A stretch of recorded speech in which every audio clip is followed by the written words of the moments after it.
warahmatullahi wabarakatuh. Kami mahasiswa Prodi Sarjana Farmasi Fakultas Ilmu Kesehatan Universitas Muhammadiyah Pekalongan Pekalongan.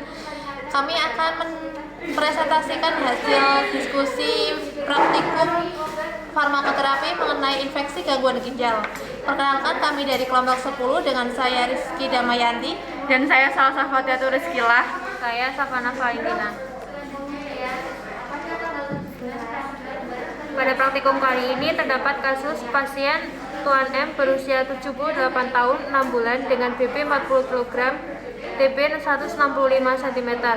SMRS pasien beraktivitas sebagai petani, memiliki 1 anak dan 1 istri. Pasien tinggal bersama anak. Pasien konsumsi sedikit air mineral dan merokok tembakau linting. Pasien belum pernah mondok di rumah sakit. Keluhan utama yang dialami oleh pasien saat masuk rumah sakit yaitu sulit PAK dan nyeri perut. Pasien merupakan rujukan dari Rumah Sakit Aturos Al-Islami. Kurang lebih 5 jam SMRS pasien mengeluhkan sulit PAK. PAK sedikit-sedikit bolak-balik kamar mandi. Nyeri PAK minus, jumlah PAK dirasa berkurang. Mual minus, muntah minus. BAB tidak ada keluhan, makan dan minum berkurang. Pasien periksa di Rumah Sakit Aturos Al-Islami dengan diagnos CKD stage 5, anemia renal, ISK, PPOK, dan hiperkalemia. Pasien dirujuk karena tidak memiliki fasilitas HD. Pasien dari IGD ke ruang Dahlia tanggal 17 September 2020 jam 22.30 dengan tekanan darah 120/70 mmHg. Nadi 80 kali, nafas 20 kali, suhu tubuh 36,5 derajat Celcius. Tiba di Dahlia 2, kamar 10 pada pukul 23.00. Pada tanggal 18 September 2020 dilakukan anestesi lokal dengan lama operasi 30 menit. Pada tanggal 19 September, pasien berpindah dari Dahlia 2 ke ICU untuk memasang HD kateter pukul 08.30. Riwayat DM-, HT-, terapi yang ditetapkan saat di Rumah Sakit Aturos Al-Islami yaitu injeksi ceftriaxone 1 gram 12 jam, ranitidin 1 ampul per 12 jam, diagnosa CKD stage 5, EC obstruktif uropati, anemia normositik normokromik, EC suspek anemia renal, suspek ISK, PPOK stabil, suspek neurogenic bladder, hearing loss, hipoalbumin, akut confusional stage, DD uremikum, dan shock septic. Berikut merupakan gejala yang timbul yang dialami oleh pasien. Pada tabel yang berwarna biru. Kemudian pada tabel yang berwarna ungu merupakan parameter pemeriksaan. Kemudian yang berwarna ini merupakan hasil lab pemeriksaan pasien. Selanjutnya adalah terapi obat yang didapat pasien saat rawat inap di rumah sakit.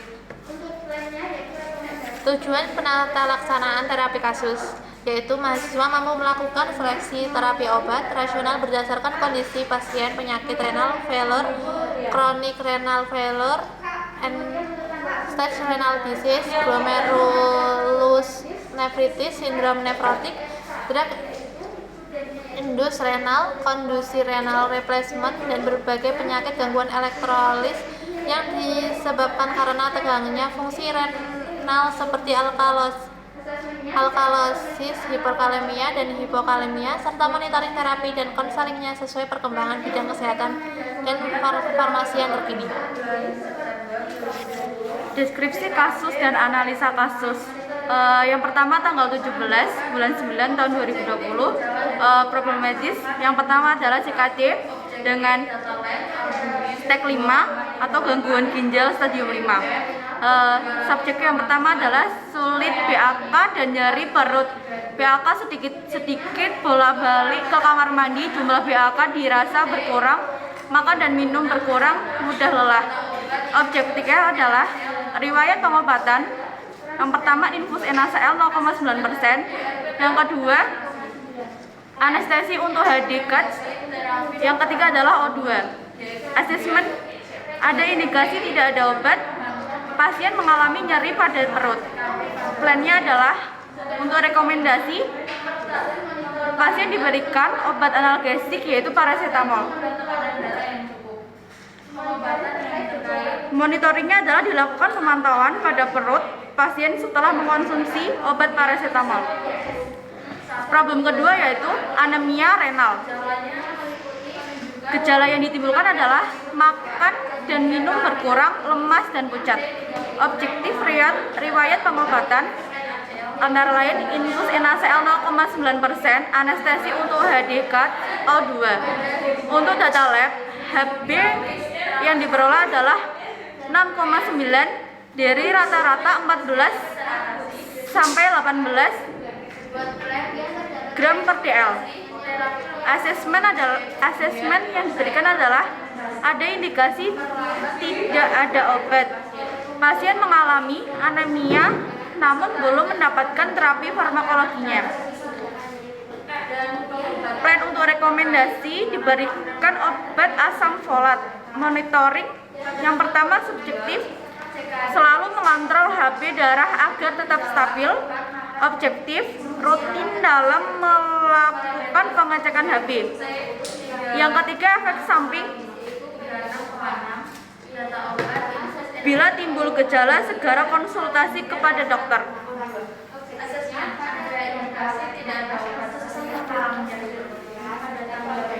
Problem medis yang ketiga adalah ISK atau infeksi saluran kemih. Gejala yang timbul adalah sulit PAK, nyeri perut, PAK sedikit, dan bolak-balik ke kamar mandi. Objektifnya untuk riwayat pengobatan antara lain infus NaCl 0,9%, anestesi untuk HD CAT, dan O2. Asesmen DRP, pasien belum diberikan terapi untuk ISK. Tindak lanjut diberikan obat ceftriaxone injeksi 500 mg per 24 jam. Plannya untuk rekomendasi, menjaga kebersihan organ intim, menjaga pola makan dan hidup sehat. Jangan sering menahan buang air kecil. Untuk monitoringnya, rutin melakukan pemeriksaan rutin terhadap hasil lab.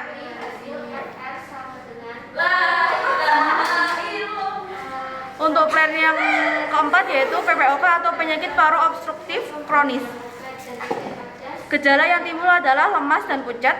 Untuk riwayat pengobatan itu antara lain infus NaCl 0,9%, anestesi untuk HD CAT, O2, dan data lab adalah 18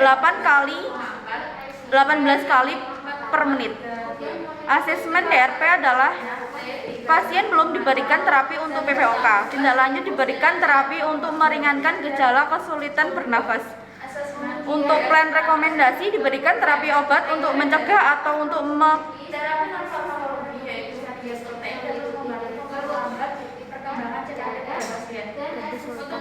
mengurangi mengik dan kesulitan bernafas jangka panjang, yaitu diberikan obat Formoterol inhaler. Berhenti merokok dan untuk monitoringnya adalah memonitoring gejala yang timbul akibat dari susahnya bernafas. Untuk problem medis yang kelima yaitu hiperkalemia. Gejala yang timbul sulit PAK, nyeri perut, PAK sedikit bolak-balik ke kamar mandi, jumlah PAK dirasa berkurang, makan dan minum berkurang, mudah lelah. Untuk objektifnya, untuk data lab, albumin 3,05 dari normal 3,40 sampai 500 gram per dl. Untuk BUN hasilnya adalah 212 dari 6 sampai 20 mg per dl. Untuk serotonin 11,4 dari normal 0,7 sampai 1,2. Dan untuk hasil data lab AE itu 2,39 dari normal 4,7 sampai 6,1.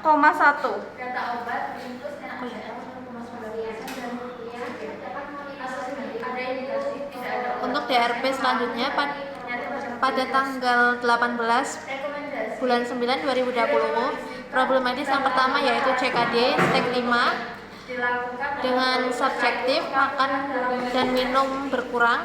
Objektifnya meliputi data lab yaitu tekanan T 36,4 dengan RR20, nadi 82. Data pengobatan yang diterima yaitu infus NaCl 0,9%, O2 dan Calos kapsul 500 mg 3 kali sehari. Untuk asesmen yaitu terapi sudah tepat sehingga tidak perlu penambahan dan penggunaan dosis serta obat lain. Untuk plan, rekomendasi pemberian obat CKD seperti Calos, monitoring data lab, monitoring efek samping obat yang mungkin timbul seperti perut kembung, diare, atau sembelit. Selanjutnya, problem medis kedua yaitu anemia renal dengan subjektif mudah lelah, pusing, dan pucat. Objektifnya yaitu ada data pengobatan asam folat tablet, infus NaCl 0,9. Data lab yang tertera yaitu TD 130 per 80 mmHg, nadi 82, RR20. Asesmen yaitu terapi sudah tepat sehingga tidak perlu penambahan dan penggunaan dosis serta obat. Plan, rekomendasi pemberian obat anemia renal seperti asam folat. Monitoring pusing, monitoring data lab seperti tekanan darah, hemoglobin, nadi, dan RR. Memonitoring efek samping obat seperti mual, kembung, kehilangan nafsu makan. Problem medis ketiga yaitu ISK dengan subjektif sulit buang air kecil dan nyeri perut. Objektifnya meliputi data lab yaitu pasien sulit buang air kecil, pasien juga nyeri perut.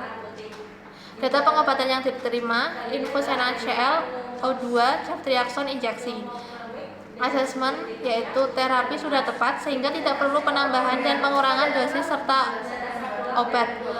Untuk plan rekomendasi yaitu terapi pemberian obat ISK seperti ceftriaxone injeksi dan ceftriaxone injeksi. Untuk plan monitoring yaitu monitoring nyeri perut, monitoring kelancaran BAK, monitoring efek samping obat ISK seperti mual, muntah, diare, sakit perut, dan bengkak. Problem medis selanjutnya yaitu PPOK. Untuk subjek, konsumsi sedikit air dan merokok tembakau linting. Objektifnya meliputi data lab, nadi 82 per menit, RR20 per menit, TD-nya 130 per 80 mmHg. Data pengobatan yang diterima O2, NaCl 0,9%. Asesmennya usulan penambahan obat formoterol. Untuk plan rekomendasi penambahan obat formoterol, monitoring nafas, monitoring denyut nadi. Pada tanggal 19, yang pertama problem medisnya yaitu suspek ISK dengan subjek sulit buang air kecil, nyeri perut, dan pucat. Objektifnya yaitu riwayat pengobatan serta sidim injeksi 500 mg. Asesmennya tidak ada pemeriksaan laboratorium untuk mempertegas diagnosis yang ada. Rekomendasinya plan yang pertama, rekomendasi dilakukan pemeriksaan urin seperti bakteria, eritrosit, dan leukosit. Monitoringnya yaitu pemantauan efek samping obat yang ditimbulkan dari obat yang dikonsumsi dan monitoring gejala yang dialami pasien. Problem medis yang kedua ada PPOK dengan subjek pasien mengalami gejala sulit bernafas. Objektifnya yaitu pada data lab nafas pasien tanggal 19 26 kali per menit dengan normal nafas 14 per 20 kali per menit. Asesmennya yaitu ada indikasi tidak ada obat. Pasien mengalami gejala seperti sulit bernafas sehingga perlu diberikan terapi obat. Plannya rekomendasi diberikan terapi obat untuk mengurangi atau mencegah wangi dan kesulitan bernafas jangka panjang yaitu obat formoterol inhaler. Monitoringnya yaitu dilakukan pemantauan terhadap gejala yang dialami pasien secara rutin. Yang ketiga ada problem medis anemia renal dan anemia normositik normokromik X suspek. Subjeknya yaitu pucat, lemas. Objektifnya riwayat pengobatan ada asam folat 2 kali sehari, NaCl 0,9%, O2, dan transfusi PRC.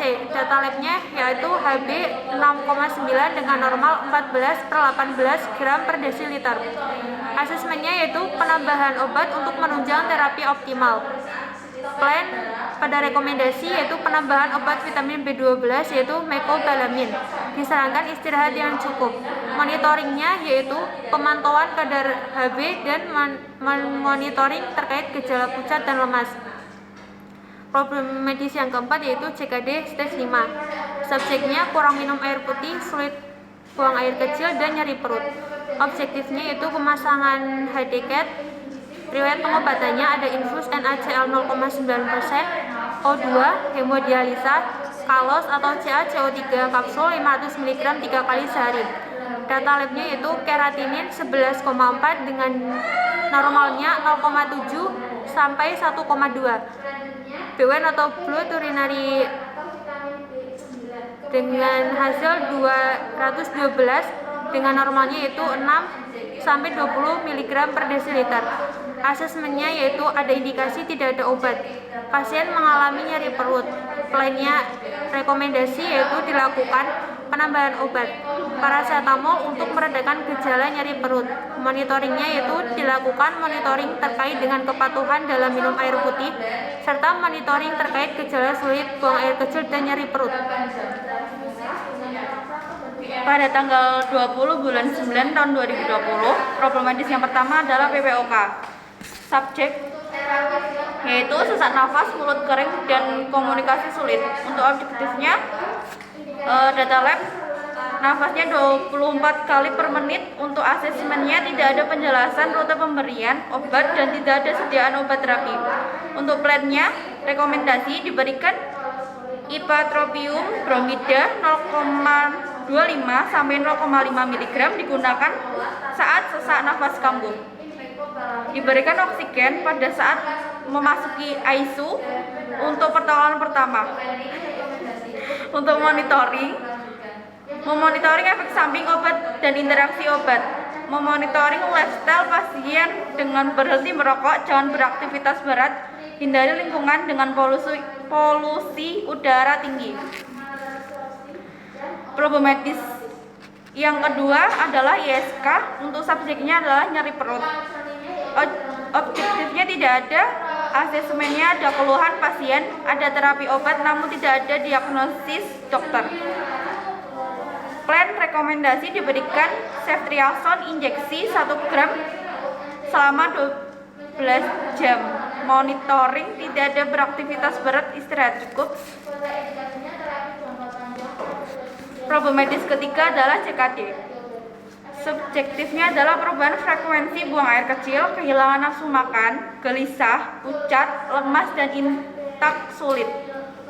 Untuk objektif, tekanan darah 100/60 mg per Hg.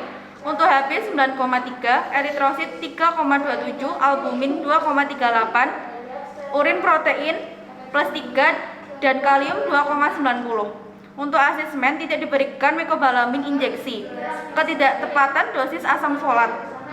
Untuk plan rekomendasi diberikan terapi eritropoin atau EPO injeksi untuk mengatasi anemia pasien. Yang kedua, dosis asam folat 500 mg diminum 1 kali sehari 1 kapsul. Diberikan hemodialisa 2 kali seminggu pada pasien. Untuk memonitoring tekanan darah pasien, istirahat cukup, lifestyle sehat, berhenti merokok. Untuk tanggal 21 bulan 9 2020, problem medis yang pertama itu CKD dengan gejala lemas, intake sulit atau gangguan makan. Data lab RR 22 kali per menit, NaCl 80 kali per menit. Data pengobatan hemodialisa O2 NaCl 0,9%, transfusi PRC. Asesmennya terapi sudah tepat. Plan rekomendasi terapi dan farmakologi. karbohidrat protein membantu memperlambat perkembangan CKD pada pasien. Monitoring mempertahankan curah jantung dan tekanan darah yang cukup. Pengobatan yang terkait penurunan aliran renal harus dihentikan. Problem medis kedua, anemia renal. Dengan subjektif pucat, lemas, intake sulit. Objektifnya data lab HB 9,3 gram per dl. Data obatnya mecobalamin injeksi 500 mg per 12 jam, asam folat tablet 400 mg per 8 jam. Transfusi PRC. Asesmennya terapi sudah tepat. Plan rekomendasi terapi dengan perkembangan zat besi. Penambahan zat besi. Monitoring dilakukan pengecekan HB secara berkala, mengevaluasi status besi setiap 3 bulan. Problem medis selanjutnya yaitu PPOK dengan subjektif nafas cepat, mulut kering, gelisah, dan lemas. Objektif data lab RR 22 kali per menit. Data obat ceftiazidim injeksi 500 mg per 24 jam. Asesmen terapi sudah tepat. Plan rekomendasi non farmakologi, minum air putih minimal 2 liter per hari, jangan membiasakan menahan kencing, menjaga kebersihan lingkungan. Monitoring menilai gejala yang timbul pada pasien sebagai respon terhadap terapi antibiotik yang diberikan. Pengecekan kesehatan berkala, kesehatan pasien untuk mengetahui ada tidaknya kekambuhan.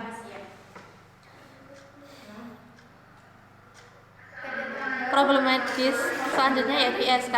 Subjektifnya nyeri perut, lemas, dan demam. Objektif data lab tidak ada. Data pengobatan ceftiazidim injeksi 500 mg per 24 jam. Asesmennya terapi sudah tepat. Plan rekomendasi non farmakologi, minum air putih minimal 2 liter per hari, jangan membiasakan menahan kencing, menjaga kebersihan lingkungan. Monitoringnya menilai gejala yang timbul pada pasien sebagai respon terhadap terapi antibiotik yang diberikan. Pengecekan kesehatan berkala, kesehatan pasien untuk mengetahui ada tidaknya kekambuhan. Pada tanggal 22 September 2020, problem medis yang pertama yaitu CKD stage 5 obstruktif uropati. Subjeknya yaitu kurang minum air putih, nyeri perut. Objektifnya riwayat pengobatan, infus NaCl 0,9%, O2. Parameter klinisnya yaitu suhunya 36,6 derajat Celcius. Asesmennya ada indikasi tidak ada obat. Pasien mengalami nyeri perut. Plan rekomendasinya ditambahkan obat paracetamol. Monitoringnya dilakukan monitoring terkait kepatuhan dalam minum air putih serta monitoring terkait nyeri perut. Dilakukan monitoring terkait parameter klinis. Yang kedua, ada problem medis anemia normositik normokromik, suspek anemia renal. Subjeknya yaitu pucat dan lemas. Objektifnya riwayat pengobatan, infus NaCl 0,9%, O2, asam folat tablet 2 kali sehari, mecobalamin injeksi. Asesmennya terapi sudah tepat sehingga tidak perlu dilakukan penambahan obat lain ataupun perubahan dosis. Plan rekomendasi terapi tetap dilanjutkan. Monitoringnya dilakukan monitoring terkait keluhan pucat dan lemas. Selanjutnya ada ISK. Subjeknya nyeri perut. Objektifnya riwayat pengobatan, infus NaCl 0,9% dan O2. Asesmennya terapi sudah tepat sehingga tidak perlu dilakukan penambahan obat lain ataupun perubahan dosis. Plan rekomendasi terapi tetap dilanjutkan. Monitoringnya dilakukan monitoring terkait keluhan pasien sulit buang air kecil. Buang air kecil sedikit-sedikit bolak-balik kamar mandi. Nyeri PAK, jumlah PAK dirasa berkurang, mual, muntah, dan BAP tidak ada keluhan serta nyeri perut. Problem medis selanjutnya ada PPOK. Subjeknya makan dan minum berkurang. Objektifnya riwayat pengobatan, infus NaCl 0,9% dan O2. Parameter klinisnya yaitu tekanan darah 110/60 mmHg, nadinya 78 kali per menit, RR-nya 20 kali per menit. Dengan asesmen data lab sudah membaik. Plannya terapi dilanjutkan sampai obat sebelumnya habis. Selanjutnya ada hiperkalemia. Subjeknya lemas. Objektifnya riwayat pengobatan, infus NaCl, O2, kalos. Asesmennya obat tidak tepat. Pasien mengalami hiperkalemia, namun obat yang diberikan adalah obat untuk indikasi hipokalemia. Plan rekomendasi obat kalos diganti dengan obat hiperkalemia yaitu kalitakep. Monitoringnya dilakukan monitoring terkait pemeriksaan lab. Selanjutnya ada suspek neurogenic bladder. Subjeknya mulut kering dan gelisah. Objektifnya tidak ada. Asesmennya ada diagnosa tidak ada obat. Dilakukan penambahan obat untuk terapi neurogenic bladder. Plan rekomendasi dilakukan penambahan obat Bateneko klorida dan melakukan pemeriksaan lab serta pemeriksaan CT scan, X-ray, USG, dan MRI. Monitoringnya dilakukan monitoring pemeriksaan lab serta pemeriksaan CT scan, X-ray, USG, dan MRI. Problem medis selanjutnya ada hearing loss. Subjeknya komunikasi sulit, objektifnya tidak ada. Asesmennya ada diagnosa tidak ada obat. Dilakukan penambahan obat untuk terapi hearing loss. Plan rekomendasi dilakukan penambahan obat metilprednisolon serta dilakukan pemeriksaan audiometri nada murni. Monitoringnya dilakukan monitoring pemeriksaan audiometri nada murni. Problem medis selanjutnya ada delirium, subjeknya gelisah, objektifnya tidak ada. Asesmennya ada diagnosa tidak ada obat. Pasien mengalami delirium yang diduga muncul setelah operasi. Plan rekomendasi dilakukan terapi non-farmakologi dengan cara menenangkan pasien dengan kata-kata. Monitoringnya dilakukan monitoring gejala pasien yaitu gelisah. Selanjutnya ada hipoalbumin, subjeknya tidak ada, objektifnya hasil lab albuminnya 2,38. Asesmennya ada diagnosis tidak ada obat, dilakukan pengobatan non-farmakologi. Plan rekomendasi dilakukan edukasi terkait anjuran makanan dan yang mengandung protein seperti telur, ikan, dan susu. Monitoringnya hasil lab albumin 2,38. Selanjutnya ada shock septic, subjeknya gelisah, objektifnya tidak ada. Asesmennya ada diagnosa tidak ada obat, dilakukan terapi non-farmakologi. Plan rekomendasi dilakukan edukasi agar pasien tetap tenang dengan cara memotivasi. Monitoringnya memonitoring gejala. Selanjutnya pemilihan obat rasional. Yang pertama ada ceftriaxone dengan mekanisme kerja. Ceftriaxone bekerja membunuh bakteri dengan menginhibisi sintesis dinding sel bakteri. Yang kedua ada ceftiazidim. Mekanisme kerjanya itu sebagai antibakteri dengan menghambat enzim yang bertanggung jawab terhadap sintesis dinding sel. Selanjutnya ada asam folat dengan mekanisme kerja dengan membantu tubuh memproduksi dan menjaga pembentukan sel baru serta membantu mencegah perubahan DNA yang dapat menyebabkan kanker. Keempat ada mecobalamin dengan mekanisme kerja. Mecobalamin bertindak sebagai koenzim metionin sintase dalam transmetilase homocysteine menjadi metionin untuk berbagai fungsi metabolisme yang penting dalam replikasi sel. Selanjutnya ada CaCO3 atau kalsium karbonat. Dengan mekanisme kerja bekerja dengan mengembalikan keseimbangan asam basa, mendorong aktivitas pepsin dan meningkatkan sekresi bikarbonat dan prostaglandin. Selanjutnya ada NaCl 0,9%. Mekanisme kerjanya bekerja dengan mengatur keseimbangan cairan tubuh. Untuk evaluasi obat terpilih, yang pertama ada ceftriaxone injeksi untuk indikasi infeksi saluran pernafasan, infeksi saluran urin, infeksi tulang, infeksi sendi dan kulit, gonore, infeksi pembedahan, dan meningitis. Untuk kontraindikasinya, penderita yang sensitif terhadap golongan cefalosporin, penderita yang pernah mengalami hipersensitivitas terhadap penisilin. Untuk efek samping, nyeri pada tempat suntikan, indurasi, rash, pruritus, sakit kepala, pusing, mual, muntah, diare, dan dispepsia, vaginitis, moniasis. Untuk interaksi obat yaitu aminoglikosida dan diuretik. Dengan harga obat 10.000. Untuk kalos, indikasinya untuk mencegah dan mengobati defisiensi atau gangguan metabolisme, osteomalacia yang berkaitan dengan malabsorpsi, osteoporosis. Untuk kontraindikasi hiperkalsemia berat, hepatoksuria, infusiensi ginjal. Untuk efek samping jarang terjadi flatulen, diare, atau konstipasi. Untuk interaksi obat, mengurangi penyerapan interal, tetrasiklin, preparat fluorid.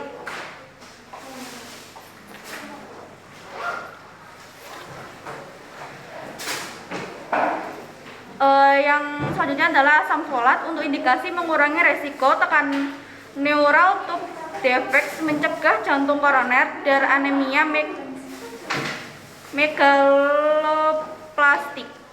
Untuk kontraindikasi terapi jangka panjang pada defisiensi kobalamin yang tidak diobati. Untuk efek samping, mual, kembung, gangguan tidur, perubahan mood, dan interaksi obat, adanya penggunaan bersama aspirin, methotrexate, sulfasalazin, dan phenytoin. Untuk ceftazidime, indikasinya bakteremia, meningitis, pneumonia, infeksi saluran nafas bawah, ISK, infeksi tulang dan sendi, infeksi abdominal, dan biliar. Untuk kontraindikasi hipersensitif terhadap cefalosporin. Untuk efek samping gangguan saluran cerna, efek SSP,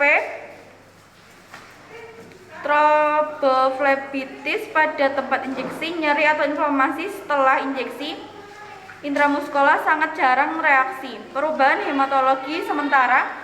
Untuk interaksi obat pemakaian bersamaan dengan obat nefrotoksik. Untuk obat mecobalamin, indikasinya adalah neuropatik perifer anemia megaloplastik yang berhubungan dengan defisiensi vitamin B12. Untuk kontraindikasi hipersensitif. Untuk efek samping, adanya nyeri, indurasi dan sakit kepala, dan interaksi obat dengan metformin, antagonis reseptor H2, simetidin, ranitidin, aminoglukosid, asam aminosalisilat, alkohol dapat mengurangi absorpsi vitamin B12. Untuk yang terakhir yaitu komunikasi, informasi, dan edukasi. Yang pertama, memberi edukasi kepada pasien terkait indikasi dan aturan pakai obat yang dipakai. Yang kedua, memberi informasi efek samping obat yang dipakai. Pasien diminta melapor kepada apoteker, dokter, atau perawat apabila mengalami keluhan yang mengindikasikan efek samping obat di atas. Harus dilakukan pemantauan terhadap pemeriksaan klinis dan data lab pasien secara rutin. Dilakukan pemantauan terhadap keluhan yang dialami pasien. Menyampaikan informasi tentang penyimpanan obat dengan benar. Memberikan saran terkait anjuran makanan yang mengandung protein seperti telur, ikan, dan susu. Dan memberi edukasi kepada keluarga agar dapat menenangkan pasien dengan kata-kata serta mencegah agar pasien tidak mengalami stres. Sekian presentasi dari kami, kurang lebihnya mohon maaf. Wassalamualaikum warahmatullahi wabarakatuh.